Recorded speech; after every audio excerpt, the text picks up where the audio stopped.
હવે આપણે મિત્રો WH ક્વેશ્ચન તરફ આગળ વધીએ. હું જોયું આપણે વેર, વેન, વાય, બરાબર. કદાચ આ શોપીસની અંદર વિચનો સમાવેશ પણ થઈ શકે, બરાબર. પણ હવે વોટ તરફ ધ્યાન આપીએ. હુની અંદર આપણે એવી વાત કરી હતી કે હુવાળા વાક્યની અંદર સબ્જેક્ટનો સમાવેશ થતો નથી. તો વોટવાળા વાક્યની અંદર પણ ઓબ્જેક્ટનો સમાવેશ થતો નથી.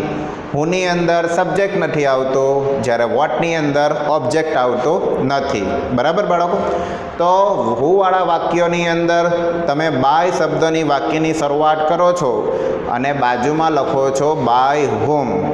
પણ વોટવાળા વાક્યોની અંદર આ રીતનું આવતો નથી.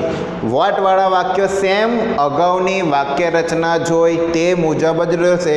આપણે શું જોયું કે ટુ બીના રૂપો પ્લસ ઓ પ્લસ V3, બરાબર. સાદા વર્તમાનકાળમાં એવું જોયું હતું.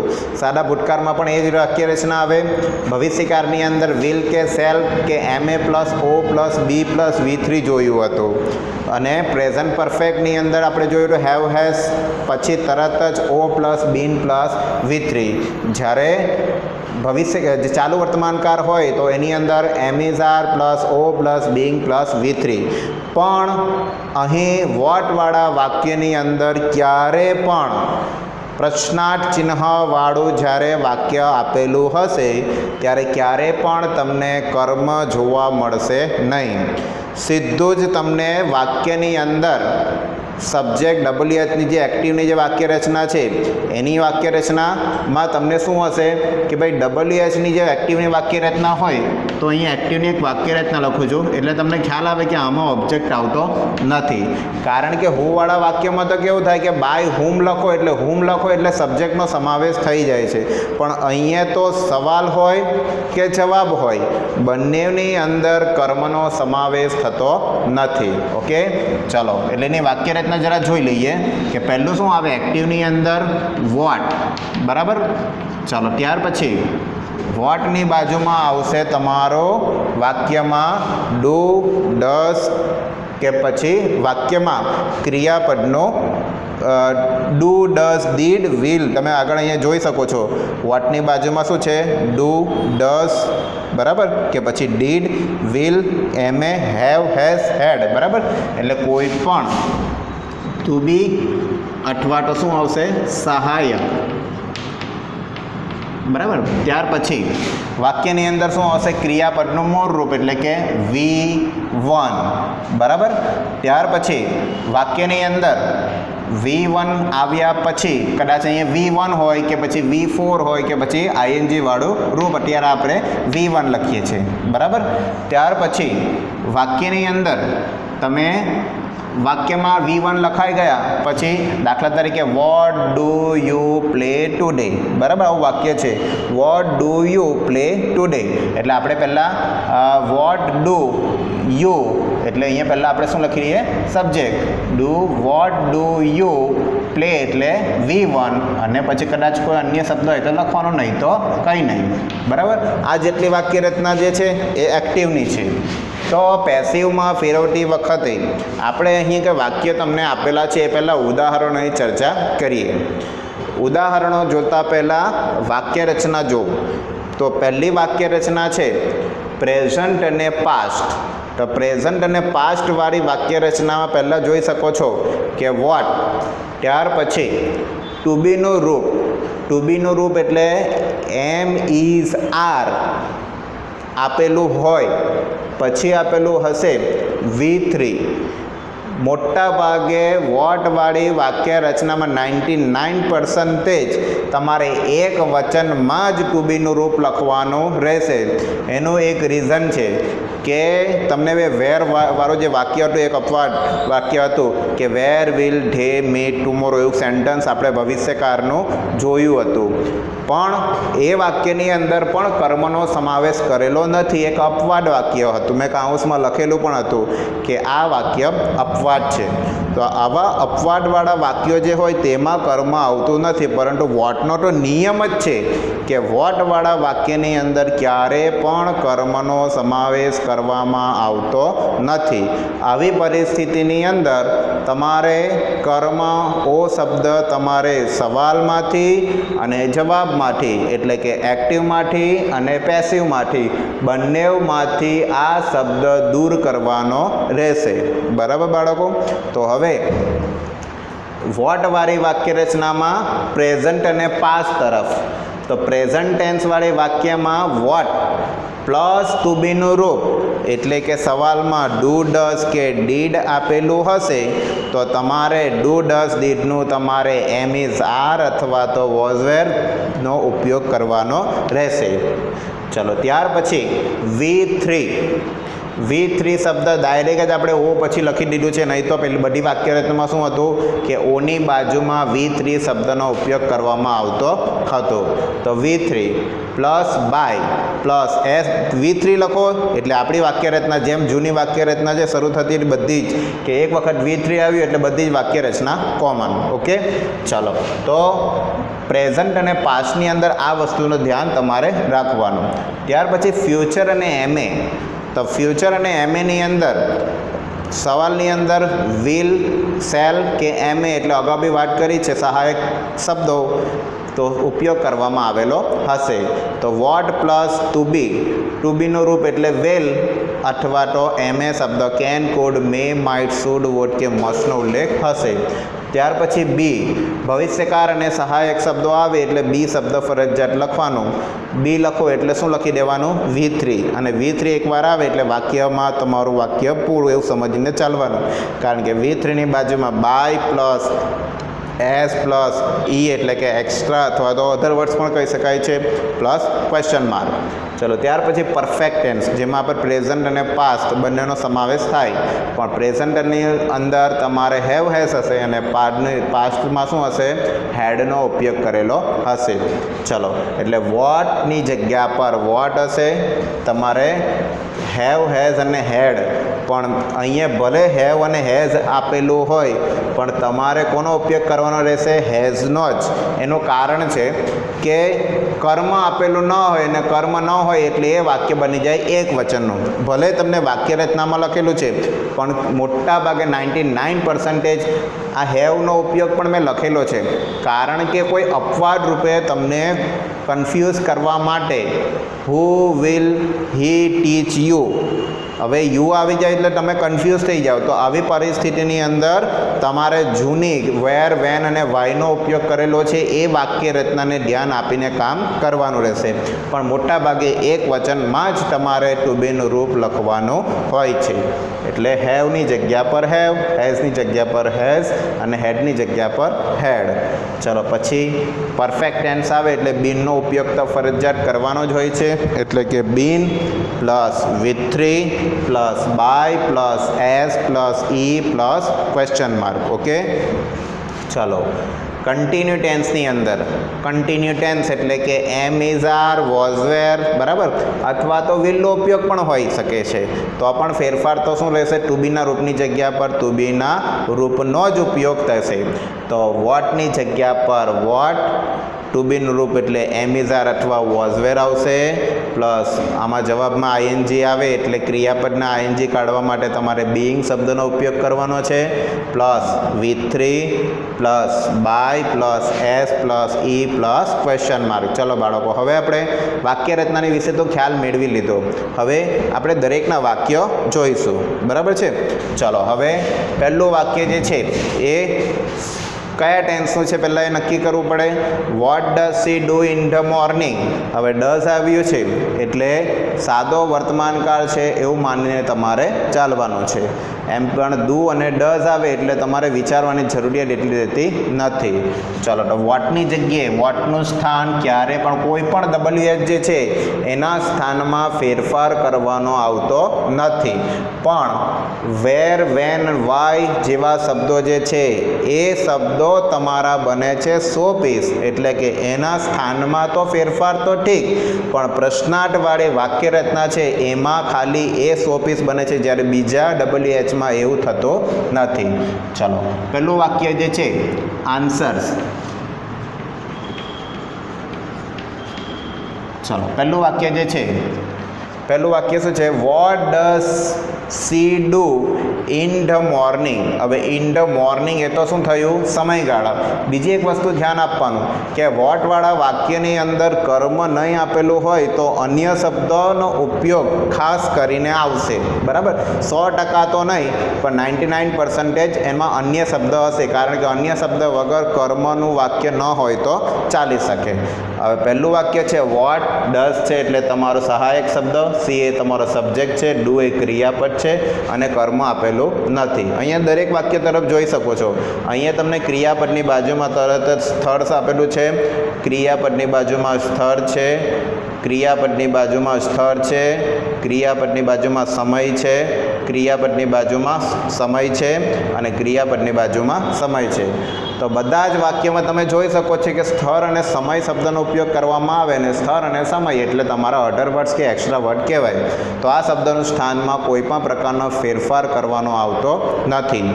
તો એનો અર્થ એવો થયો કે આપણને એક પણ વાક્યમાં કર્મ હોતું નથી. શરૂઆતમાં મેં લખી દીધું છે કે વોટવાળા વાક્યમાં કર્મ હશે નહીં, એટલે કે ઓબ્જેક્ટનો સમાવેશ કરેલો હશે નહીં. ચલો હવે એના આન્સર્સ તરફ આપણે ધ્યાન આપીએ. What does she do in the morning. તો વોટની જગ્યા બદલાતી નથી, વોટની જગ્યા પર વોટ. ડુ ડઝ એ તમારા એમ ઇઝ અને આર. પણ વોટવાળા વાક્યમાં પહેલાં જ કીધું છે બહુવચનવાળા કોઈ પણ પ્રકારના ટુ બીના રૂપોનો ઉપયોગ થશે નહીં, કારણ કે કર્મ નથી. કર્મ નથી એટલે આપણે એવું વિચારવાનું આવતું જ નથી, એટલે તમારે ઇઝ. તો વોટ ઇઝ. હવે સીધી વાક્ય રચના મુજબ શું આવશે? V3નો ઉપયોગ કરવાનો રહેશે. ક્રિયાપદ શું છે? ડુ. તો ડુનું V3 થાય છે ડુ, ડીડ, ડન. તો વોટ ઇઝ ડન. V3 લખાય એટલે તરત જ બાય પ્લસ એસ લખવાનું આવે એટલે બાય. ચલો સબ્જેક્ટ કોણ છે? સી. તો સીનું શું થઈ જાય છે? હર. અને વધારેના શબ્દ કયા છે? In the morning.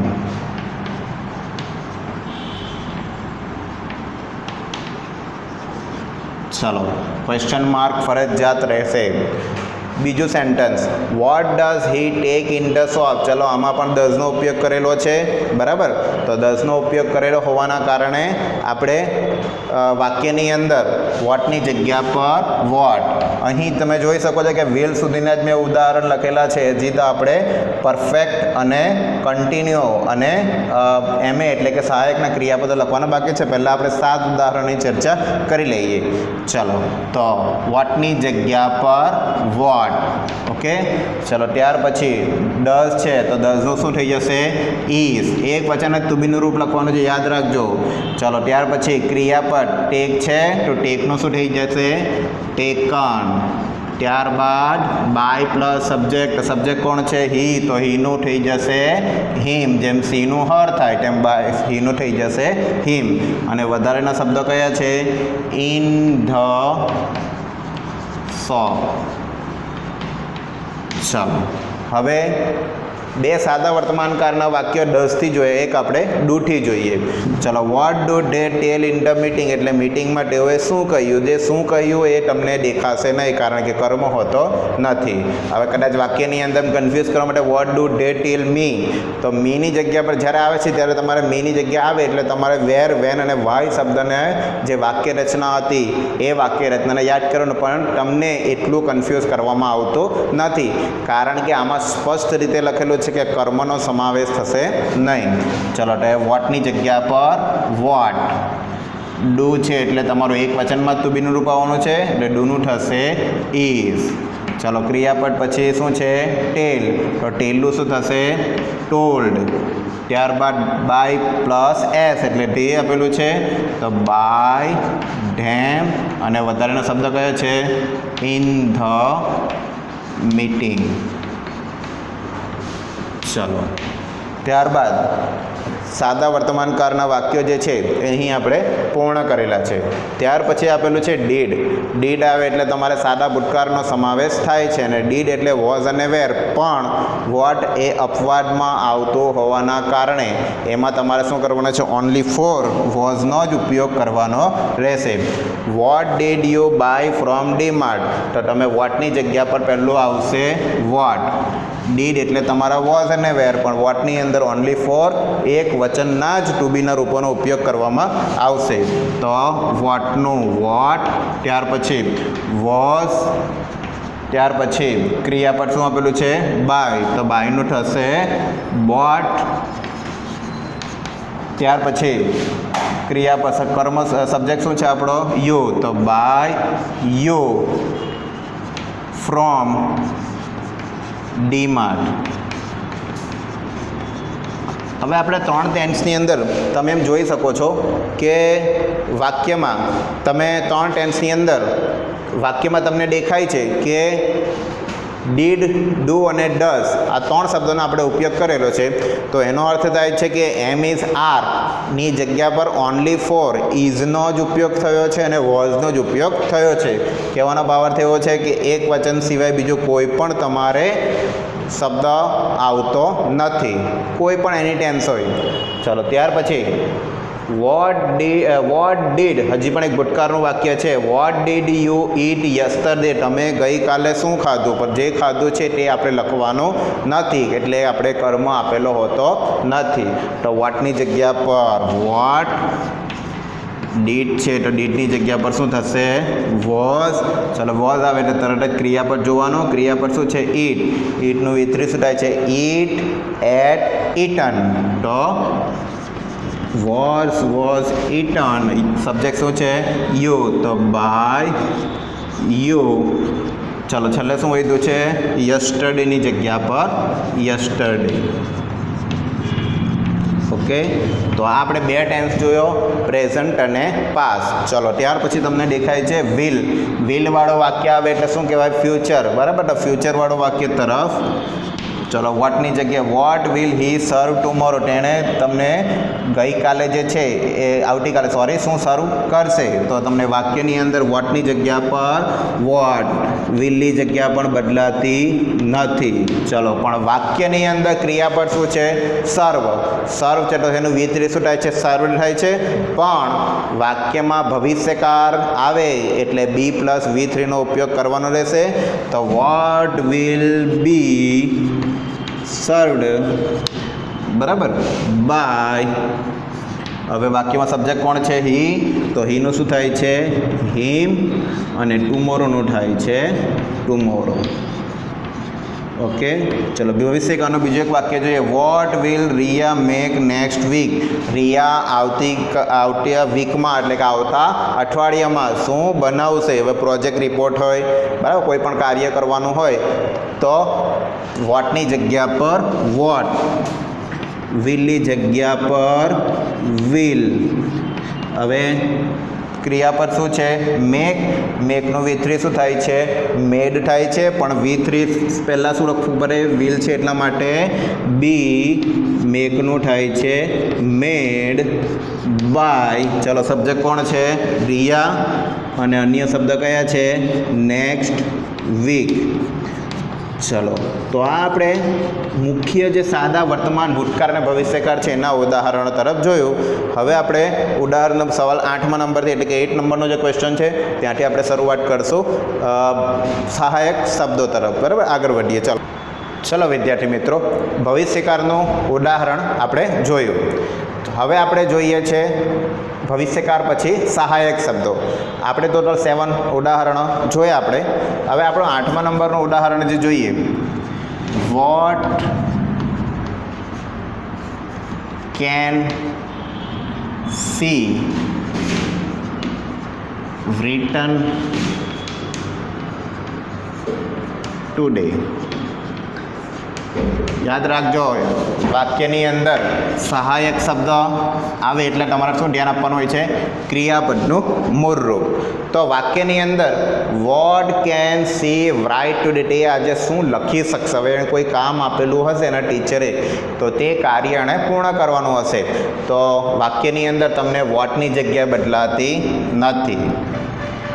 ચલો કેન છે તો એની જગ્યા પણ બદલાતી નથી. બરાબર, પણ વાક્યમાં સીધું તમને કર્મ આપેલું ન હોય એટલે તમારે વાક્યમાં શું આવશે? V3. પણ વાક્યમાં સહાયક શબ્દ અને ભવિષ્યકાળ આવે એટલે શું આવશે? પહેલા શબ્દ બી. તો વોટ કેન બી, રાઇટનું V3 શું થશે? written. સીનું થશે બાય હર અને ટુડેનો ટુડે. Okay, question mark. ચાલો ત્યાર પછી નંબર 9, એ પણ એક સહાયકનું વાક્ય જોઈ લઈએ. વોટ શુડ હી ટેલ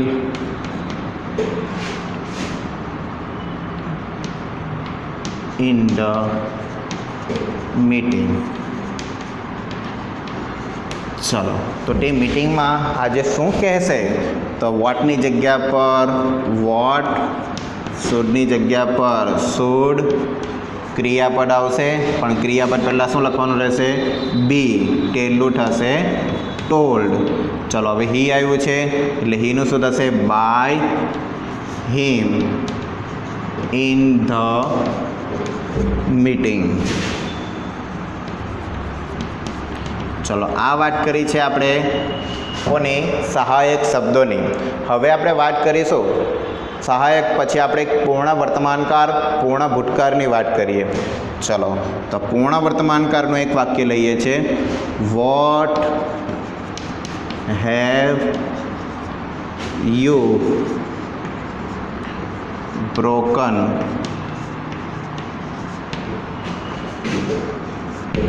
ચલો વોટ હેવ યુ બ્રોકન. હવે ઇન ધ રૂમ લખ્યું હોય, ચલો ઇન ધ રૂમ લખીને આપણે એક સ્થળ વિશે લખી દઈએ ઇન ધ રૂમ. જો કે આનું કોઈ મહત્ત્વ રહેતું નથી કારણ કે સ્થળ અને સમય એ બી એક પ્રકારના સો પીસ જ કહેવાય, ખાલી મૂકવા માટે જ હોય છે. ચલો તો વોટની જગ્યા પર વોટ. સવાલમાં હેવ આપેલું છે પણ મેં શું કીધેલું કે સવાલમાં હેવ આપેલું હોય તો જવાબની અંદર તમારે હેવનું શું થઈ જશે? હેઝ.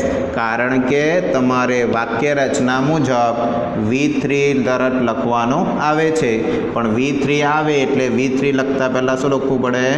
બીન. તો what has been, V3 broken છે એનો તો કોઈ ફેરફાર આવતો નથી. હેવ, હેઝ અને હેડની અંદર પહેલેથી જ તમને V3 આપેલા હશે. તો what has been broken, you છે તો યુનું બાય યુ અને અન્ય શબ્દ છે એ આપણે બેઠા જ લખવાના હોય છે ઇન ધ રૂમ. ઓકે, ચાલો હજી એક પૂર્ણ ભૂતકાળનું વાક્ય જોઈએ. What had he by no bought. What had he bought last Sunday. ચલો હવે વોટની જગ્યા પર વોટ, હેડની જગ્યા બદલાતી નથી. ત્યાર પછી તમારું કર્મમાં આવતો નથી એટલે સીધું બીન પ્લસ V3 તો બીન બોટનો બોટ. ચલો હી છે તો હીનું શું થશે? બાય હિમ અને છેલ્લે શું વધ્યું? Last Sunday. Question mark. Okay, હવે આ આપણે જોયું પૂર્ણ વર્તમાનકાળ અને પૂર્ણ ભૂતકાળ અને આપણે છેલ્લે શું બાકી રહ્યું છે? Continue tense. ચલો કન્ટિન્યુ ટેન્સ તરફ આગળ વધીએ. નંબર 12. તો કન્ટિન્યુ ટેન્સની અંદર સવાલમાં શું હશે? એમ ઇઝ આર પ્લસ ING વાળું રૂપ એ ક્વેશ્ચનમાં હશે પણ જવાબની અંદર તમારે એક વચનનો જ ઉપયોગ કરવાનો રહેશે એટલું ધ્યાન રાખવાનું. ચલો વોટ આર યુ સિલેક્ટિંગ